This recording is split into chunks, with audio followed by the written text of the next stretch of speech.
Olá, ouvintes da Rádio Universitária. Está começando mais um bate-papo esportivo, apresentado por mim, Leandro Trindade, sempre na companhia do amigo Paulo, diretor de comunicação da Atlética Unifei. O programa conta com edição e produção de Nicole Gomes. O programa tenta levar toda semana o que melhor acontece no esporte na região, no país e no mundo. Sempre acompanhado com os convidados entusiastas e apaixonados pelo esporte. Hoje, mais uma vez aqui, com a grata companhia do William, nosso apaixonado por basquete. O ouvinte pode estar participando através do e-mail radiounifei@unifei.edu.br e também acompanhar pelo Twitter, @radiounifei. Confira agora as principais manchetes de hoje. Tênis. Novak Djokovic massacra Andy Murray e fatura o Aberto da Austrália de novo. Sérgio repete o feito de 2008 quando venceu o francês Tsonga e conquistou o Grand Slam. No feminino, Kim Clijsters, a tenista belga, perdeu o primeiro set, mas se recuperou e venceu a chinesa Nali na decisão do Grand Slam. Temos também futebol, campeonato carioca no programa de hoje. Thiago Neves marca um golaço e Flamengo elimina o Vasco da Taça Guanabara. Fluminense e Botafogo também vencem seus jogos. E no Campeonato Paulista, Santos mudou de estratégia neste domingo, atuou de forma cautelosa e venceu o São Paulo por 2-0 na Arena Barueri. Gols de Elano e Michael Leite. Destaque também para o Campeonato Mineiro, o último torneio a ser iniciado. Com gol de Tardelli, o Atlético Mineiro derrota o Funorte e quebra jejum. Cruzeiro estreia com vitória fácil, venceu a Caldense por 3-0. Ainda no Carioca, Ronaldinho Gaúcho estreia. Flamengo comemora e Tráfico fatura. Conheça os números da parceria que possibilitou a contratação. A empresa Tráfico pode abocanhar até 8 milhões de reais do novo patrocínio. Basquete. NBB. Estrangeiros superam brasileiros no jogo das estrelas da NBB. Equipe Mundo contou com a atuação brilhante do norte-americano Robert Day e venceu o duelo contra as estrelas do Brasil por 115-99. Já a seleção brasileira já tem cabeça voltada para o desafio olímpico. A atleta sabe que qualquer resultado no pré-olímpico que não seja uma das vagas aos Jogos de Londres será encarado como fracasso. Acompanhe agora as matérias. Vamos começar o programa de hoje, então, Leandro, com o tênis masculino. Djokovic massacra o Murray e fatura o Aberto da Austrália de novo. Andy Murray jogou a sua terceira final de Grand Slam sem precisar enfrentar o Roger Federer, o adversário que traz péssimas recordações. No Aberto dos Estados Unidos de 2008 e no da Austrália no ano passado, o Federer impediu que o britânico Murray levasse o seu primeiro título de maior importância. Mas desta vez, o sérvio Novak Djokovic entrou na lista de carrascos de Murray, pois venceu a decisão desta temporada em Melbourne por 3-0, com parciais de 6-4, 6-2 e 6-3. Essa foi a quarta decisão da Grand Slam que Djokovic disputou. O atleta repetiu o feito de 2008 quando bateu o francês Tsonga na partida derradeira do Aberto da Austrália. Com a vitória sobre Murray, Djokovic conquistou o Aberto da Austrália pela segunda vez. Agora, os dois tenistas se preparam para voltar às quadras no ATP 500 de Rotterdam a partir de agora, dia 7 de fevereiro. E no tênis feminino, Clijsters conquista o Aberto da Austrália. A tenista belga Kim Clijsters começou o jogo perdendo, mas conseguiu a virada sobre a chinesa Nali e se sagrou campeã do Aberto da Austrália. A partida teve parciais de 3-6, 6-3 e 6-3. Essa foi a oitava final de Grand Slam que Clijsters venceu, mas foi a primeira vez que levantou o troféu em Melbourne. No geral, este foi seu 41º título do circuito e o número poderia ser maior se a belga não tivesse ficado mais de 2 anos sem jogar. No mesmo ano de seu retorno, Clijsters surpreendeu o mundo do tênis conquistando o Aberto dos Estados Unidos pela segunda vez. Ela é tricampeã do Flushing Meadows, tendo vencido também em 2005 e em 2010. A belga volta à quadra entre 5 e 6 de fevereiro para a disputa de Fed Cup com os Estados Unidos e no dia seguinte começa a disputa em Paris. Bem, Boa tarde, Paulo. Boa tarde. Boa tarde, William. Boa tarde. Mais um programa que a gente começa aí já com uma notícia do esporte que eu gosto muito, que é um dos esportes que me trouxe para cá, para a rádio, o tênis. Eu estou praticando muito, né, Paulo? A gente tem falado isso desde o primeiro programa, né, com o nosso amigo Carlos Henrique, que está acompanhando não só o programa ao vivo, como também tem acompanhado pela internet o nosso programa. E surpresas da semana, né, Paulo? Surpresa foi o Nadal, né? Machucado. No terceiro game, no primeiro set, ele sentiu, ainda não sei o que, porque nem quem estava lá sabe o que ele sentiu, mas ele sentiu. Ele não quis desistir, né? Ele foi até o final do jogo. A perseverança do Nadal. Fisicamente, o Nadal ele é muito forte. É um jogador que joga mais com a parte física do que a parte técnica. Chega em todas as bolas, então isso faz falta para ele quando é uma disputa do Grand Slam, como foi o Aberto da Austrália. A notícia antes da final é que o Murray ia tentar quebrar um jejum de 60 e tantos anos na Inglaterra. O último título masculino da Inglaterra, se eu não me engano, 1934. Foi falado inclusive na ESPN, 1934, quando o último homem ganhou. E depois a mulher também, o feminino, foi, acho que 36, na mesma época. Depois não tiveram. Agora, a Inglaterra é um dos berços do tênis mundial, né? É impressionante. E o legal, assim, de ver um vencedor de Grand Slam, ver o Federer e o Nadal vinha há 5 anos sem ficar em alguma final. Sério? 5 anos. Ou era um, era outro. E aí você vai vendo, poxa, de Grand Slam, né? De Grand Slam. E é impressionante. Aí quando ele não chega, alguém ganha, né? Aí o Djokovic ganha o Murray não ganha, né? O Murray lembra muito o McEnroe quando jogava. Ele entra, como diz o comentarista da ESPN, ele entra com um cara de Nutri e sai com um cara daquela menininha do Willie lá. Tão nervoso e focado que ele entra para as partidas. Você gosta de tênis também, William?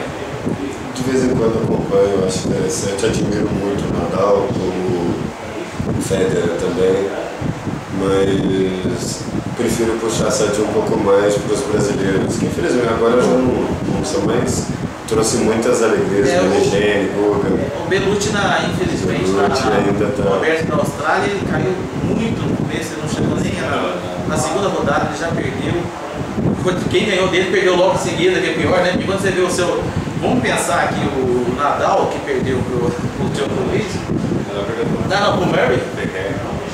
Sim, perdeu o Ferrer perdeu pro Murray depois, exatamente. E chega na final o Murray e perde o Federer. O Djokovic venceu nada mais, nada menos que o Federer, que foi a primeira vez. Se nós voltarmos, e o pessoal que acompanha o nosso programa, Paulo, no primeiro programa que o Carlos Henrique fez daquela final do Open aqui, a minha crítica foi exatamente no Djokovic. Toda vez que ele disputava um jogo contra o Federer e contra o Nadal, ele segurava o braço. Impressionante o que ele soltou o braço contra o Federer essa semana. Eu assisti o jogo, foi fácil assistir, o jogo foram todos às 6h30 da manhã. Então, é o horário que eu estou acordando ali, sabe? Eu sou um cara madrugador.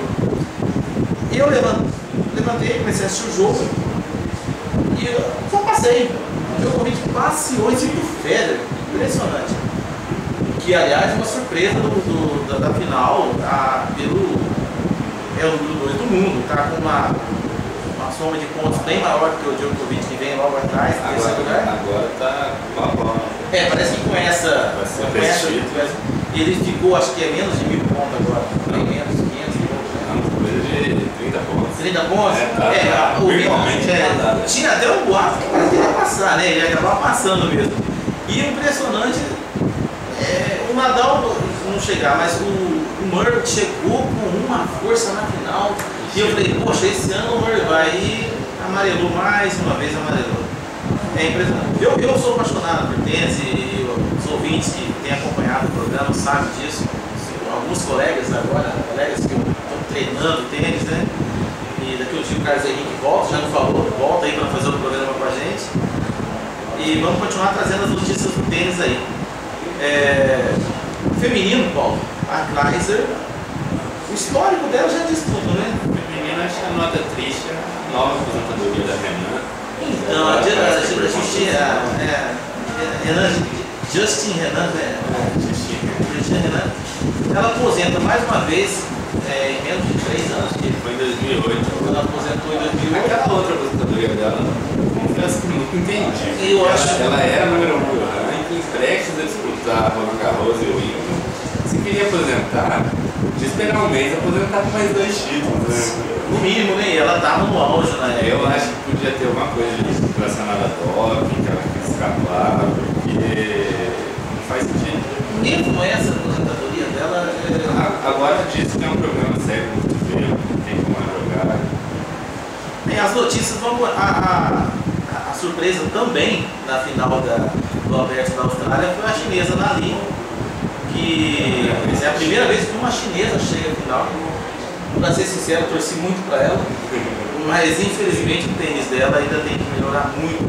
E cada vez que eu assisto um jogo de tênis, quando a gente conversou já com os atletas hoje de luta, com o Carlos Henrique, a cabeça do atleta ela tem que jogar mais, porque o que o atleta perde mentalmente, o Federer perdeu mentalmente pro Djokovic, a Nali perdeu mentalmente para trás.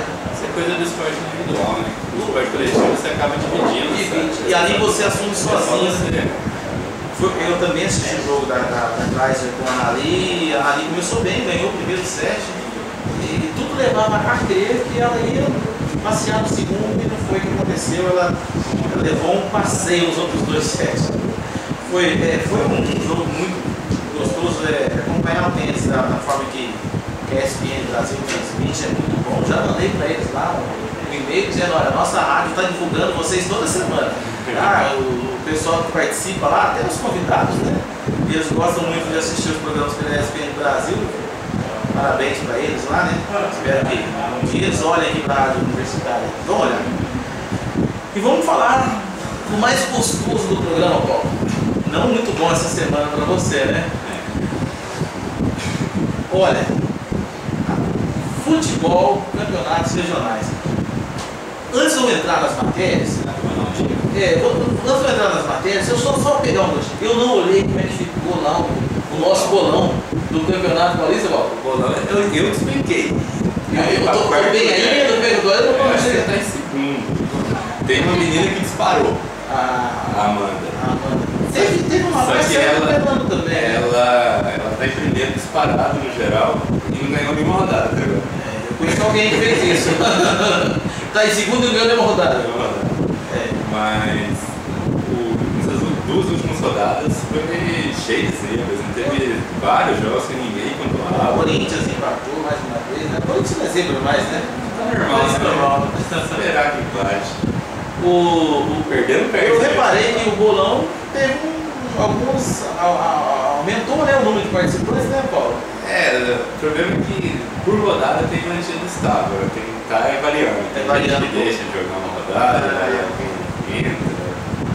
Fica aí mais uma vez o convite a todos os ouvintes a participarem do bolão do Campeonato Paulista através do site www.atleticobife.com.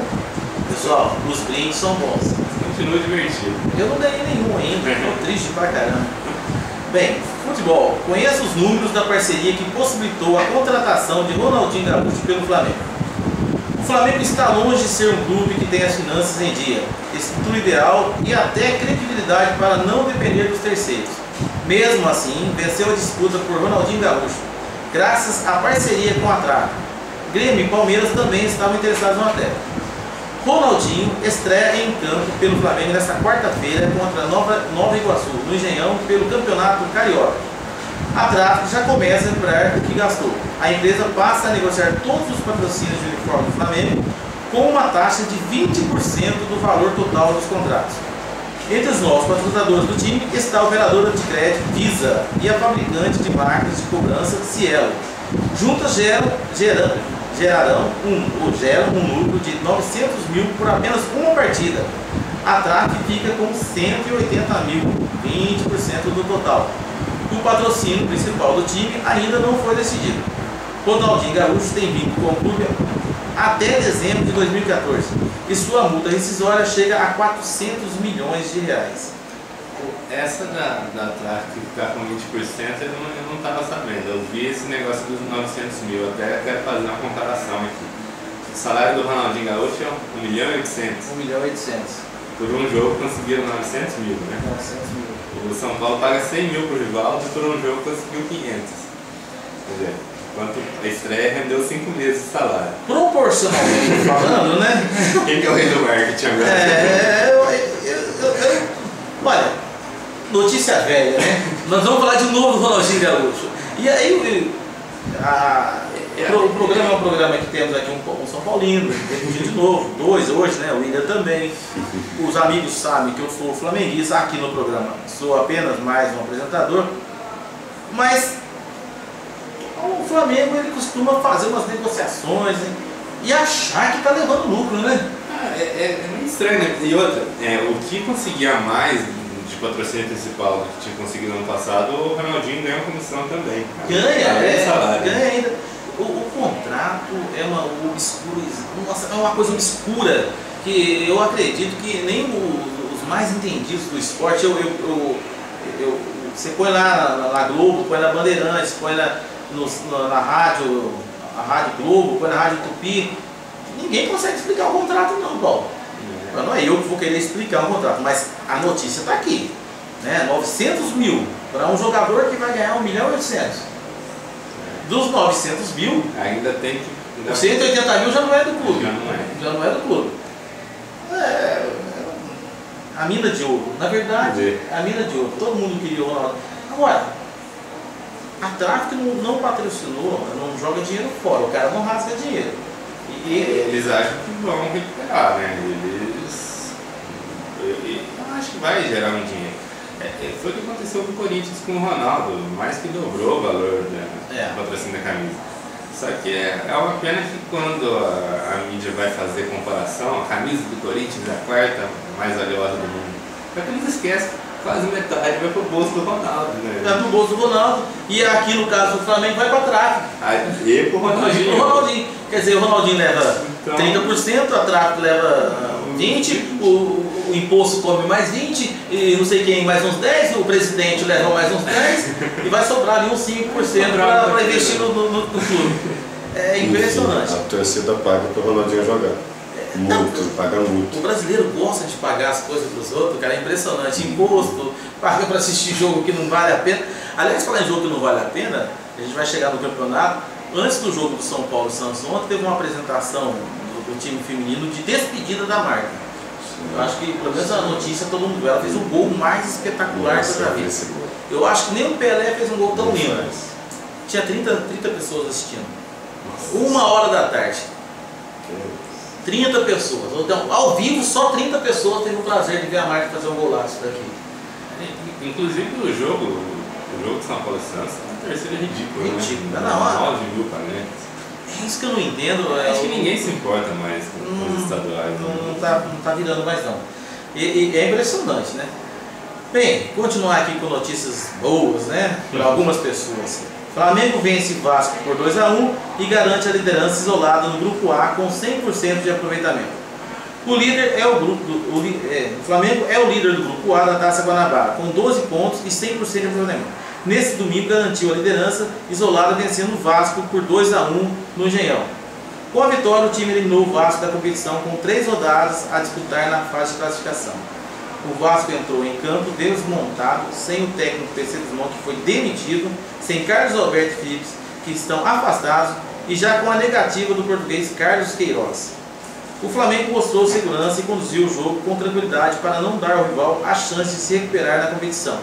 Agora o Flamengo espera a estreia de Ronaldinho Gaúcho, quarta-feira, contra o Nova Iguaçu. Essa notícia que a gente já deu aqui. A situação do Vasco é desesperadora, né? Olha, cair para a segunda divisão num campeonato carioca... Eu acho que não cai, porque é muito caiu um time, é 2 das 2 chaves, né? Um de cada chave, teoricamente. 2 em 16. Em 16, então não vai cair. Não vai cair, mas poxa... É um deixame, né? Olha, nós falamos lá no ano passado, o professor Fred estava aqui, o Carlos Henrique.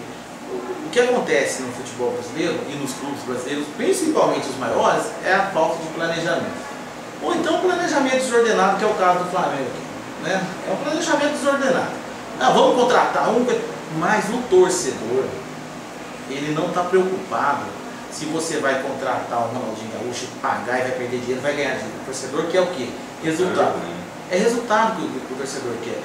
O Vasco, ele achou, não, eu não vou gastar, não tenho dinheiro, o clube vai ter que jogar com o que tem, nós vamos ficar aqui com o PC, nós vamos contratar, vamos manter o Felipe, o jogador ex-jogador em atividade, o Carlos Alberto, aquele marrento de sempre, não joga nada e é brigão, sempre e falando, né? Gosta de dar um comentário. Brigou com o presidente. Briga com o técnico, com o presidente, com os colegas de trabalho. Ele acha que o Vasco precisa dele, né? O jogador brasileiro, ele tem essa mania de achar que ele é insubstituível, né? Eu sou jogador, né? Mas eu acho que esse problema do Vasco vem da interpretação que o Eurico Miranda fez da Lei Pelé, que não valeria a pena investir em categoria de base. Foi o maior erro que alguém já cometeu no esporte. Olha, ele desmontou a categoria de base do Vasco. O Vasco não revela ninguém, não vende ninguém. Quando surgiu alguém aí, tipo Felipe Coutinho, já saiu. Não fica no time. O que acontece é o que você está falando. Ele ficou sem renda. Não tem time no Brasil que sobreviva sem vender jogador. Ele não tem jogador para vender. Vou vender quem? Todo mundo que ele tem, ele comprou. E normalmente os clubes brasileiros pagam uma fortuna no Felipe, pagam uma fortuna no Carlos Alberto. E se for vender, vai pela metade do preço. Pela metade do preço. Aí você vem e fala, peraí, o Fluminense terminou campeão brasileiro do ano passado. Mesmo assim, reestruturou o time, né? Trouxe um outro jogador aqui, pegou lá o goleiro, né, do ex-Palmeiras, o Cavalieri, né? Fez umas contratações aqui e ali, trouxe da base, tem 2 meninos da base. O Botafogo já tinha uma estrutura muito boa no passado, chegou entre os 10 melhores do campeonato, estava com um time muito bom. Mesmo assim, mandou o Jobson embora, né? Melhor coisa que ele fez, né? Vamos tirar isso daqui. E também reestruturou. O Flamengo, dos 3, eu acho que foi o que precisou até por necessidade pelo Campeonato Brasileiro, né? Misto que fez ano passado, estruturou e fez o time que fez para jogar o Campeonato Carioca, o brasileiro, que tiver que jogar. E investiu, ou seja, se planejaram mesmo que de forma desordenada, com novelas, né? Com algumas novelas, né? E tá aí os 3 times que estão despontando. Os 3 times estão na final. Os 3 times estão 100%, 12 pontos. Diferentemente do que acontece no Paulista, né? Campeonato Paulista. Até porque o Campeonato Paulista disputa diferenciada, né? Esse regulamento desse ano conseguiu piorar a situação, né? Classificam 8. Qual que é a graça dessa primeira fase? Você acha que o Corinthians está preocupado em ficar correndo atrás? O Santos? O Santos não, porque o Santos joga brincando, né? Classificar 8 times, não tem como você ficar fora, né? O Corinthians que só empata aí, tá em 10º, mas tem jogo a menos. E vai acabar ganhando um jogo, já vai para 4, então... Né? Bem, a notícia que nós trouxemos aqui, não muito agradável para o colega, Santos vira defensivo, faz 2-0 e mantém a rotina de vitórias sobre o São Paulo. O Santos, se você me permite falar, é rápido. O Santos é uma equipe que há mais de um ano faz sucesso no Brasil, por ser ofensivo.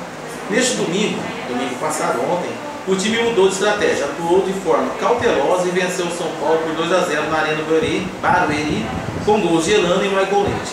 Assim, o clube mantém a rotina de vitórias sobre o rival no Campeonato Paulista.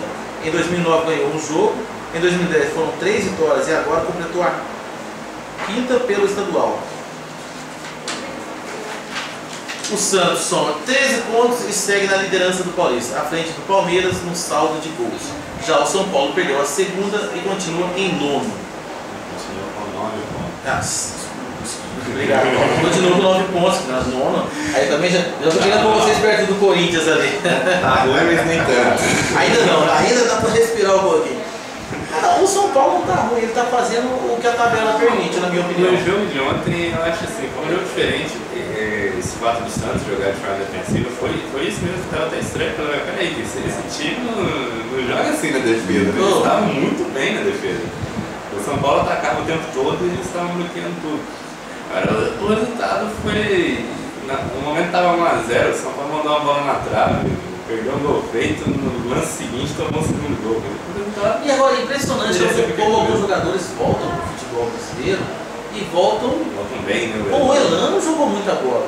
O Elano, que não vinha bem na seleção brasileira, algumas apresentações muito simples, né? O porte, quando ele estava no Santos, voltou e se adaptou bem, né? Ao novo elenco ali, o pessoal novo, a criançada, ele está jogando bem. Ontem eu acho até que ele ganhou o jogo. Não foi o time do Santos que ganhou, não. O time do Santos defendeu muito bem, mas só defendeu. Aí o Elano conseguiu destacar e fazer os 2 gols ali. O jogo foi equilibrado, perdeu, paciência. Não é como o Corinthians, né? Desde que a vitória passou vale 3 pontos, o empate é algo que não vale nada, né? Você vê o Corinthians está com uma vitória e 3 empates. Ele tem um jogo a menos que o São Paulo. Se ele ganhar esse jogo a menos, ele continua atrás. E o São Paulo tem 2 derrotas, ele vai ficar invicto atrás de um time com 2 derrotas. E o mais interessante disso aí, que no programa que o Corinthians fez aquele gol fantasma com o Roberto Carlos, eu fiz questão de comentar aqui que o Corinthians não tem time para chegar em lugar nenhum, não. E continua apostando nisso. Tolima, Mazembe. Então, é engraçado que o Corinthians anunciou hoje, se eu não me engano, o Liedes. Anunciou não. O time do esporte liberou o Liedes para vir jogar no Corinthians. O Liedes é um bom jogador. Eu lembro da época de Flamengo, mesmo no esporte, eu cheguei a ver um jogo, é um bom jogador. Para quem são igual como o Sabiano e Adriano, o sonho é o seguinte, é uma beleza, né? Quando você acorda que complica. O Palmeiras fez um jogo pro Palmeiras, né? Palmeiras jogou da Portuguesa. Um jogo Palmeiras não demonstrou nada. O campeonato paulista, os campeonatos, a gente tinha que pular direto pro que interessa, né? Para chegar ao nosso 8 melhor, a gente vai começar a assistir, nós vamos assistir porque vai chegar São Paulo, vai chegar Corinthians, vai chegar Santos, Palmeiras, e aí vamos começar com os pequenos que são médios, né? Aí deve chegar quem? O americano tá muito bem, né? O americano. Ex-Guará. O São Bernardo que empatou com o Corinthians, né? Tem até torcedor ilustre, olha lá o Lula, com 66. Pé frio do ABC. Ex-presidente Lula torce por 2 times. Dos 2 times, deu empate, acho que. Aí ele teve bom, sentido, né? Porque eu tenho corintiano querendo matar ele porque o time matou. Tudo bem, né? Só ele que torceu para os 2 times. Os outros 2 torcedores, cada um pelo seu lado. É impressionante como algumas coisas. O Corinthians cresceu muito com o Lula. Né? Tomara que caia junto. Tudo bem, eu vou fazer um pequeno intervalo para a gente respirar. Só por falar em política, acho que a presidente tomou uma decisão fantástica essa semana em colocar o Henrique Meirelles como autoridade pública olímpica. Ele é um cara excepcional, está no comando dos Jogos Olímpicos a partir de agora e tirou o poder daquele ministro do esporte. Ridículo, né? Ridículo, né? Umas coisas. E é impressionante Orlando Silva, que Orlando Silva ele sabe de esporte igual eu sei jogar. Igual você jogar, não, igual eu piloto avião. Semana passada mesmo pousei em Nova York. Impressionante. E já o Henrique Meirelles, ele é um cara respeitado mundialmente, um cara muito rico. Olha, quem for negociar com ele não vai ter como oferecer nada que não precisa disso. Não, mas o mais impressionante é o trabalho que ele fez nos 8 anos de Lula à frente do Banco Central, depois de ter vindo de um banco fantástico, que é o Banco de Boston, não, banco de Boston. Ele aposentou como presidente do Banco de Boston. Então você imagina um cara com todo esse gabarito para administrar, porque o pessoal entendeu, o cara para administrar a Olimpíada, ele não tem que treinar no esporte não. Para ser ministro, né, Orlando, precisa saber de esporte. Para administrar, ele vai ter, parece que são cerca de 400 cargos de confiança e eu tenho certeza que ele não vai fazer isso no cabide de imprensa, que vão ser cargos extremamente técnicos, que precisa. Daí ele vai colocar gente que entende do esporte nesses cargos. Sim, com certeza. E ele é o cara que deu outra esperança para a realização da Olimpíada no Brasil. E fantástica a notícia, viu, Paulo? Eu admito dizer que eu não cheguei a ver essa notícia essa semana, não, mas fico feliz também, assim como você já falou, pelos motivos que nós colocamos aqui, né? É muito importante. Antes do intervalo, eu estava falando de alguns jogadores que se adaptam bem, não posso deixar de mencionar aqui o gol do nosso amigo Thiago Neves fez pelo Flamengo esse final de semana uma pintura também, né? Então, Elano, Thiago Neves e Marta são destaque do final de semana nos gols, né? Eu vou fazer um pequeno intervalo e daqui a uns minutinhos a gente volta. Com o programa Bate-Papo Esportivo, você que está sintonizado na sua rádio universitária, agora a gente vai falar aí sobre o Campeonato Mineiro, hein? Com o gol do atacante Diego Tardelli, o Atlético Mineiro bateu o Funorte por 2-1 na noite deste domingo e quebrou um jejum de 5 anos em Montes Claros. O Atlético Mineiro não vencia na primeira partida do campeonato desde a temporada de 2006, quando passou pela Caldense no Mineirão. Assim, o Atlético marca os seus primeiros 3 pontos e completa 30 jogos de invencibilidade contra times do interior. Na próxima rodada, o Atlético enfrenta o Tupi de Minas na Arena do Jacaré.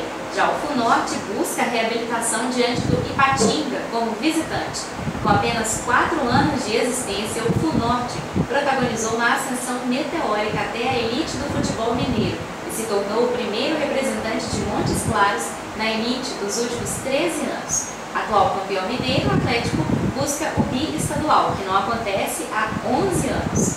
Tem também o Cruzeiro, que estreou com vitória no Mineiro.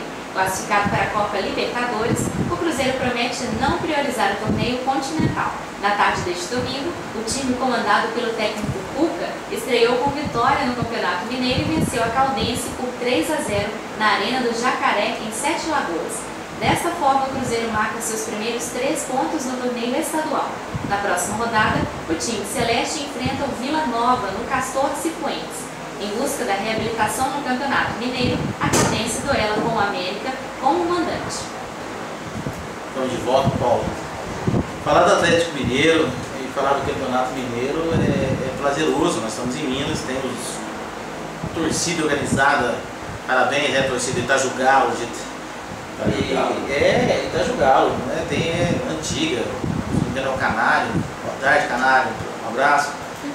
Só que o Atlético Mineiro, aqui fala, né? Quebra jejum e não vence, que não vence há 5 anos, né? Primeira rodada. Mas quase perdeu.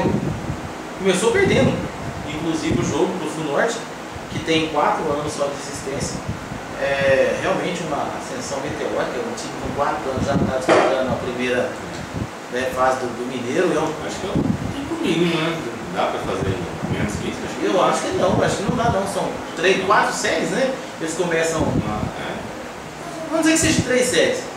3 anos de 3 séries, agora o 4º ano disputando, né, a Série A do Campeonato Mineiro.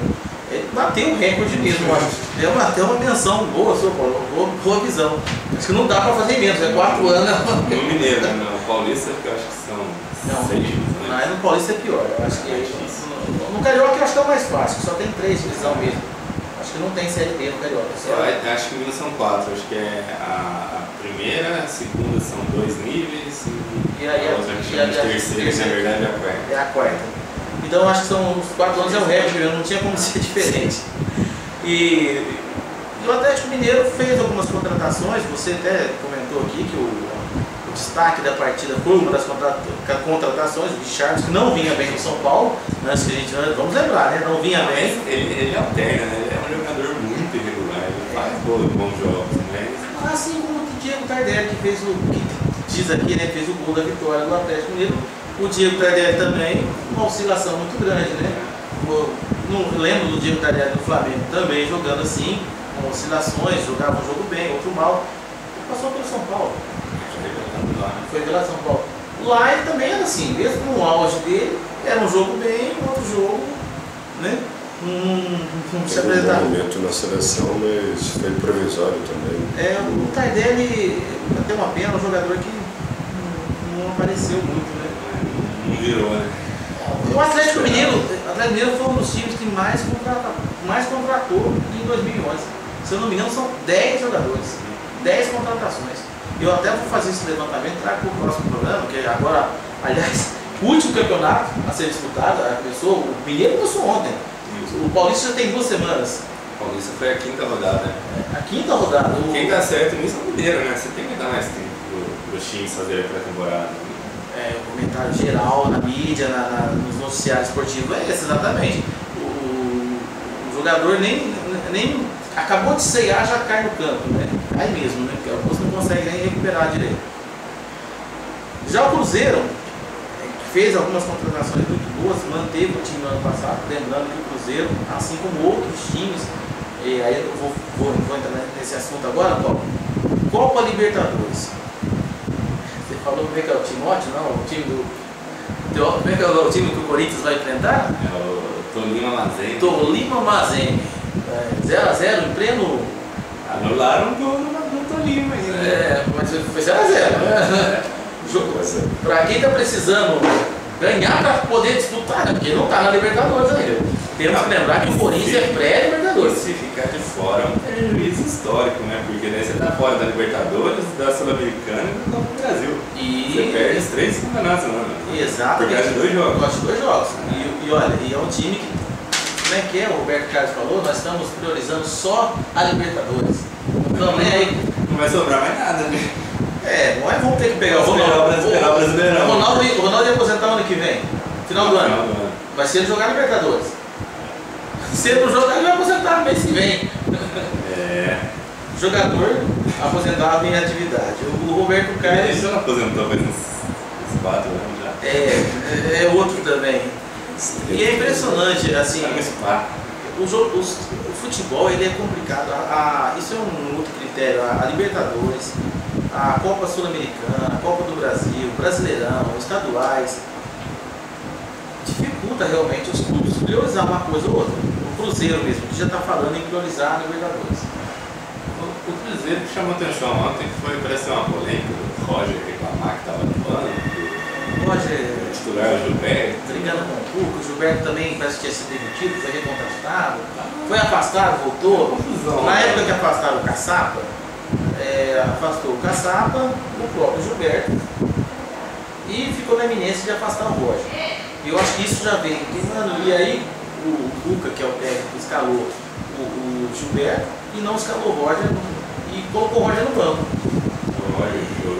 O Roger foi e reclamou para a torcida, reclamou para a torcida, falando, seu torcedor, a torcida atendeu o apelo, né? E começou a esbravejar Roger e aqueles nomes que o Cuca já está acostumado a ouvir.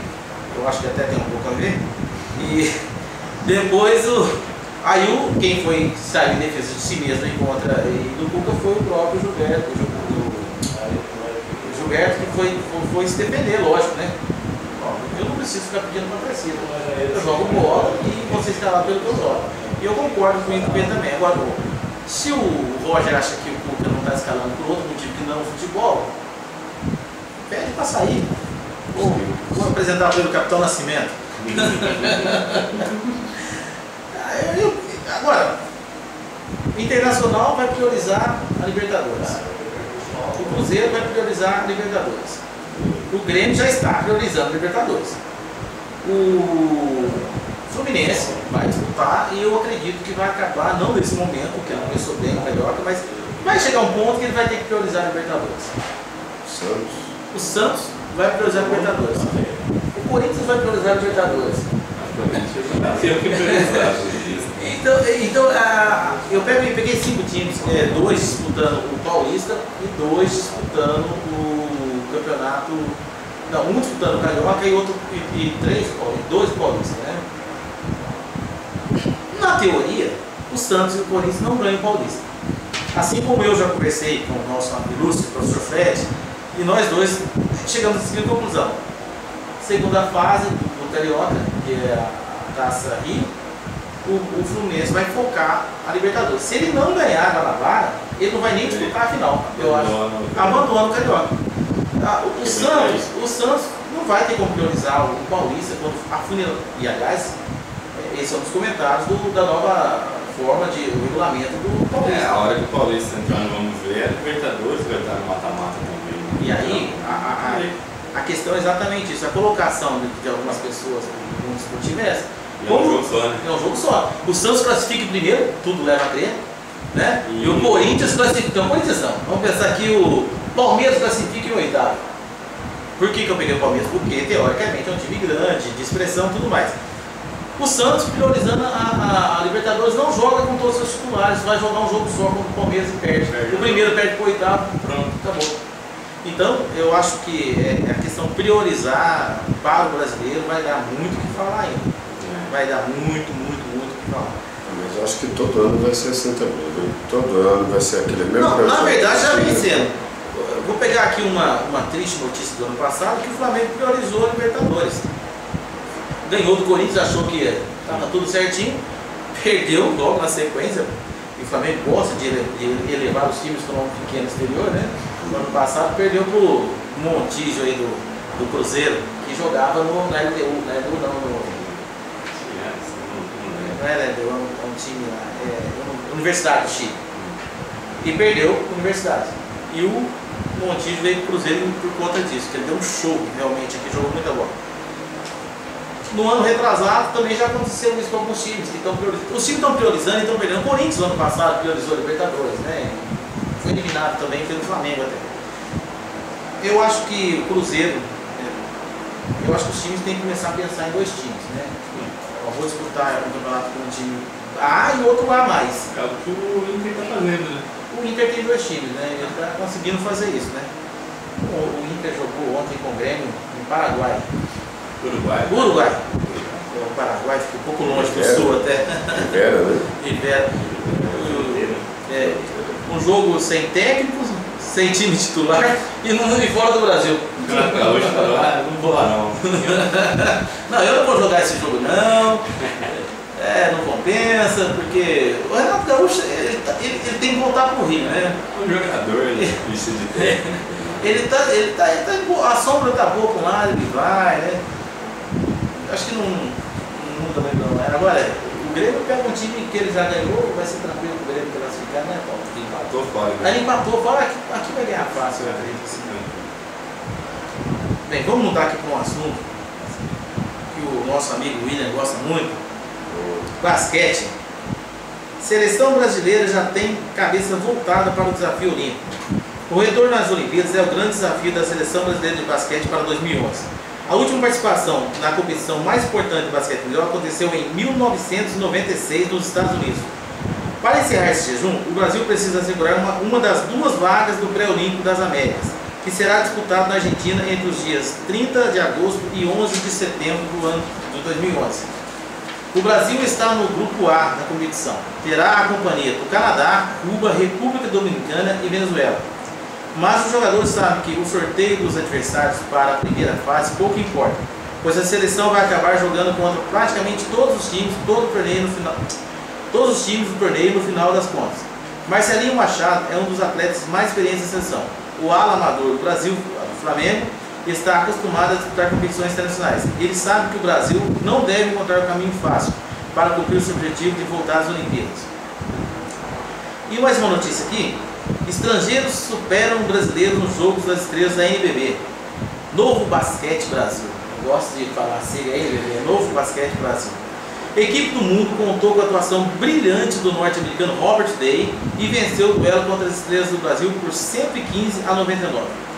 No evento que encerrou as festividades do Jogo das Estrelas da NBB de 2011 em Franca, na manhã deste sábado, no sábado passado, os astros estrangeiros levaram o melhor sobre os brasileiros por 115-99. O grande jogador da partida, que acabou ganhando o prêmio MVP, foi o norte-americano Robert Day. O ala de Uberlândia acertou 18 dos 22 arremessos que tentou durante a disputa e marcou impressionantes 50 pontos e ainda pegou 7 rebotes. Day acertou os seus 11 primeiros arremessos de 3 pontos. Só foi errar na 12ª tentativa.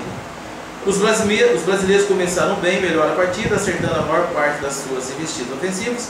Chegaram a ter o dobro da pontuação do adversário, 26-13, em determinado momento do período inicial. Mas aos poucos a equipe brasileira foi se aproximando muito por conta do excelente desempenho de Robert Day no chute de 3. William. Então, né, meu amigo?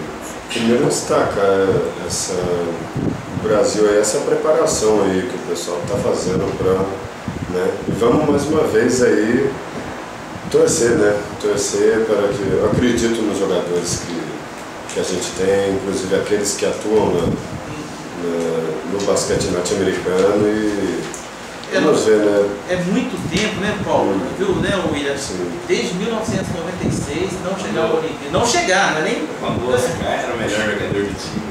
Pois é. Exatamente. Foi o último torneio dele pela seleção. Exatamente. Jogando, eu lembro até em 96, quando o Oscar disputou, que o time norte-americano, quando venceu o Brasil, o Oscar no meio, o pessoal ali tratando como um grande jogador do mesmo nível. E era mesmo. E essa preparação do Brasil, ela é importante mesmo. Agora, classificam só 2 times, a Argentina. Os Estados Unidos está classificado já? Não vai disputar? Se eu não me engano, ele não fala, mas eu acho que os Estados Unidos, eu acho que ele vai disputar. Se ganhou o Mundial... Quem ganhou o Mundial foi... Ah, não, foi Brasil e Turquia. Ah, foi Estados Unidos e Turquia, e quem ganhou foi os Estados Unidos. Então, Turquia perdeu, não. Então os Estados Unidos já está. Então a disputa deve ser o Brasil, Argentina, Canadá, talvez Porto Rico tem um time. Eu acho que esses 4 seleções, mas são 2 vagas. Não, mas nós vamos disputar as vagas só sul-americanas, não é isso? Não. É geral. É 2 vagas para toda a América. Então por isso que é difícil. Por isso que tem ficado fora, porque o que aconteceu foi que os Estados Unidos deixou de ganhar o Mundial há alguns anos. Então ele passou a disputar essa vaga. Uma vaga era deles. Pelo menos tem 2, né? E a outra, quem andou muito bem ultimamente foi a Argentina. Então ficou difícil o Brasil. Mas vamos ver, então na hora de voltar, né? Vai ficar feio voltar só em 2016, porque é país sede, né? Aí não precisa disputar, mas é muito feio, né? Eu acho que daria para pensar em conseguir essa vaga. 20 anos. E o William você bem destacou, né, William? Esse treinamento, essa preocupação, né? Porque o que eu vejo depois do Oscar é que não teve preocupação. Então tentando de tudo, né? Já é o segundo técnico estrangeiro, é um técnico argentino agora. Vencedor. Que fez a Argentina ser campeão mundial. Mundial não, olímpico, né? Olímpico, campeão olímpico. Isso, mundial e campeão olímpico. Então, você pega um técnico bom, uma seleção que tem vontade agora de vencer, eu acho que dá para pensar em alguma coisa, né? Vamos ver. Tem o Marcelinho jogando muito, o Eda jogando muito, o Varejão jogando muito, o Leandrinho, né? Já vou lembrar os nomes dele, então são muitos. Thiago Schlitter. Então eu acho que. Na NBA ainda não se adaptou. Ele foi o melhor jogador da Europa ano passado, esse ano ainda está sofrendo lá. Joga poucos minutos. Mas quando chega lá, eu lembro quando o Leandrinho foi, ele também não foi assim se adaptando, não. Eu acho que até para fortalecer primeiro, pegar o ritmo do jogo do americano. A situação do Leandrinho, ele era reserva e não se destacava muito. Quando de repente o Phoenix fez o jogador principal deles, né? O Leandrinho da noite pro dia virou titular, ele saiu marcando ponta doidado, de repente ele estourou. E é tão bom ver isso, né? Porque a gente fica lembrando da época que o Oscar estava, que o Oscar na verdade recusou jogar na NBA, porque o jogador da NBA não podia disputar a Olimpíada. Se ele fizesse um jogo na NBA, ele nunca mais poderia jogar pela seleção brasileira. Então ele seria, porque a NBA é considerada uma liga pirata pela Federação de Basquete. Quem jogasse lá não jogava pela Federação Mundial. E hoje, depois, a partir de 92, houve a. Eu fico imaginando o Oscar na NBA, o que ele teria feito, né? Nossa, eu acho que o Oscar lá ia dar um. A proposta para ele recusou em 83, 84, e foi ter essa fusão só em 92, quer dizer, ele já era mais velho e. Não dava mais. E hoje em dia quem tem muito jogador estrangeiro. Nossa, o mundo inteiro. Desde o chinês lá, o. Yao Ming, até o. Esse dia eu estava assistindo uma reportagem interessante sobre quando a Iugoslávia ainda era unificada, né? Depois virou Croácia, virou vários países, né? E de 2 jogadores muito amigos, um era como é que é o nome? Muito alto, não vou me lembrar o nome dele agora. Mas uma reportagem super interessante que acabou que teve briga entre eles. Eram muito amigos e acabou a amizade porque o país estava em guerra, né? A Iugoslávia com a Croácia na época. A Sérvia e a Croácia. Exatamente, era um sérvio e um croata. Então, muito interessante. Agora, novo basquete Brasil. Eu adorei quando o Brasil resolveu fazer isso, Paulo. Viu? Eles colocaram essa sigla que fica parecida com o NBA e deram uma justificativa, né? Chama Novo Basquete Brasil. O jogador que é o MVP aí, qual que é a sigla que colocaram em português? Que em inglês é jogador mais valioso, mas em português a sigla não faz sentido, né? Money. não vou traduzir não. Não sei mesmo. O MVP, que é uma sigla norte-americana para o mais valioso, né? Melhor jogador. É o melhor jogador. E ele é usado nas Olimpíadas, é usado no Mundial, é usado na NBA, mas surgiu na NBA. Nas ligas americanas, todas elas usam. Todos têm lá o MVP da partida, o MVP do ano, o MVP disso aí. Sempre tem. E o Robert Day, que foi o MVP, não é brasileiro, infelizmente. E impressionante a atuação dele, né? Se pensar, ele fez 18 de 22 arremessos. Se pegar na NBA, o Kobe Bryant, a média do Kobe Bryant é de menos 50%, que é uma média até boa. Excelente, né? Quer dizer, ele teria feito 11. O cara tá com 18 e 22. E o mais impressionante são as cestas de 3, né? O cara acertou 11. Tá com a mão calibrada. E o que me impressiona, assim, não é só o Robert Day, porque ele já destaca realmente pelo Berlândia que ele vem jogando. Agora, os americanos que estão jogando aqui na NBB são excelentes jogadores. E eu entendo que eles estão aqui porque eles não tiveram oportunidade lá na NBA. A verdade é essa, sim, né? Não sim. tiveram. Pô, se os caras aqui jogam pra caramba, né, que os caras dos americanos resolvem jogar mesmo, não tem jeito, né? Aí fica difícil mesmo, né? Teve também esse jogo comemorativo, que a gente pode dizer assim, que o Brasil perdeu, né, pro resto do mundo, que são os jogadores de fora que jogam, mas também teve os campeonatos de enterrada, remesso de 3 pontos, né? E é um evento muito lindo. Também cópia do campeonato dos Estados Unidos, né? Do Jogo das Estrelas, né? Se estiver copiando bem, pode continuar. É um evento fantástico. Com certeza. Outra coisa que chama atenção foi que o MVP com 50 pontos, ele era reserva. Ele era reserva do time. Ele não era titular, não. O técnico que pôs o cepa é o novo reserva titular do time. Agora. O basquete, como você ser reserva de basquete em certo ponto, até não é ruim, porque troca muito, né? Não quer dizer muita coisa. Né? Não quer dizer muita coisa. Mas, em compensação, o amador do time titular, ele pouco sai. Então, se você é reserva de amador, você está perdido. Na NBA, eles consideram a estatística muito em relação aos minutos que você fica em quadra. Não até se você começou, não. E os fatos de ser titular é muitas vezes pelo nome. Que quando isso volta, teve Lakers contra Celtics. O Shaquille O'Neal foi titular. É a refeição. Jogou 12 minutos. Os outros dois pivôs, um jogou 30 e tanto, o outro jogou 20. Então, quer dizer, na prática, ele foi o terceiro. Reedição, eu tenho essa notícia. Foi a reedição da final da NBA do ano passado, inclusive. Que o Lakers venceu. E o Celtics ontem ganhou. Né? Agora em fevereiro eles jogam de novo em Boston. Aí o Celtics, o Lakers vai lá e os playoffs da NBA desse ano prometem, viu? Os times do Celtics tá muito bom, o San Antonio tá muito bem. O Miami Heat, que inclusive ganhou do Lakers também. Tem o LeBron e o Wade. Mas vai ser Lakers, Celtics, Miami e o San Antonio, os 4 times. Eu acho que isso já sei. Onde o destaque foi, para variar, Paul Pierce e Kevin Garnett. Não é de hoje não, há muito tempo. Eu tinha, só pra gente, a Nicole olha pra mim, pessoal, tá acabando o tempo. Pessoal, estamos chegando ao fim do programa, mas eu trouxe alguns destaques rápidos aqui, só pra gente bate-bola. Uma foi essa reedição, né, que eu achei super interessante, o Paulo já adiantou, gostei, obrigado, Paulo. A ideia é essa mesmo, a gente está aqui sempre trocando essa ideia. E foi uma final legal, eu cheguei a ver um pedaço dos flashes do jogo, não assisti o jogo, mas foi muito bom. Ontem, uma surpresa, o Brasil perdeu a final do futebol de areia, né? Eu praticamente não gosto desse esporte, futebol o nosso futsal e o nosso areia, ele ficou muito hegemonia, né? Então é como se disputasse o Brasil contra o resto, e o resto nunca consegue ganhar. Né?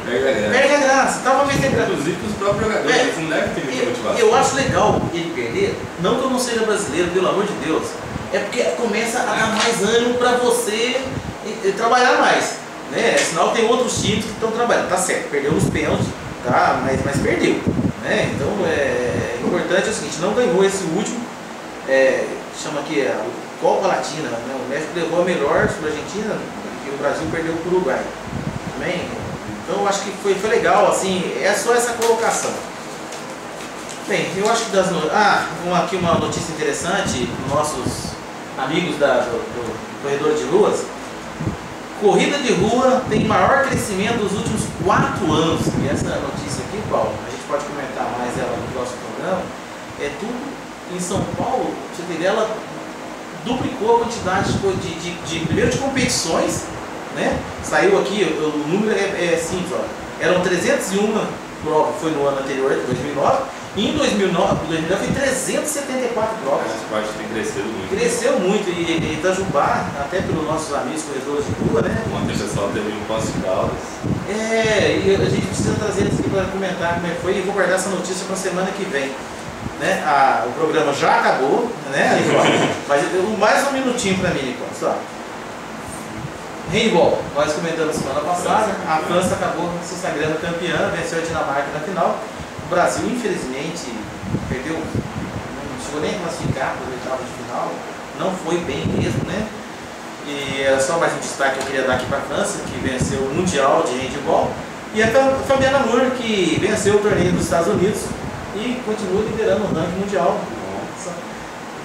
5 metros aí, né? Isso, 4,44 metros, né? Ela saltou com. É isso mesmo, 4,64. A melhor marca dela é 4,85. No ano passado foi 4,85 ao ar livre e 4,82 em pista coberta. Então ela está rumo aos 5 metros e vai chegar, né?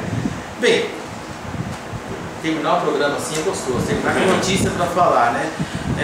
Muito obrigado aos ouvintes da Rádio Universitária, obrigado ao pessoal que vai assistir pela internet o nosso vídeo. William, muito obrigado. Muito obrigado. Até o próximo programa. Paulo, até o próximo. Mais uma vez, muito obrigado. Até o próximo programa. Nicole, um beijo, meu bem. Até semana que vem. Desculpe pelo minutinho que eu te roubei. Segunda-feira, então, 3 da tarde, mais bate-papo esportivo para você.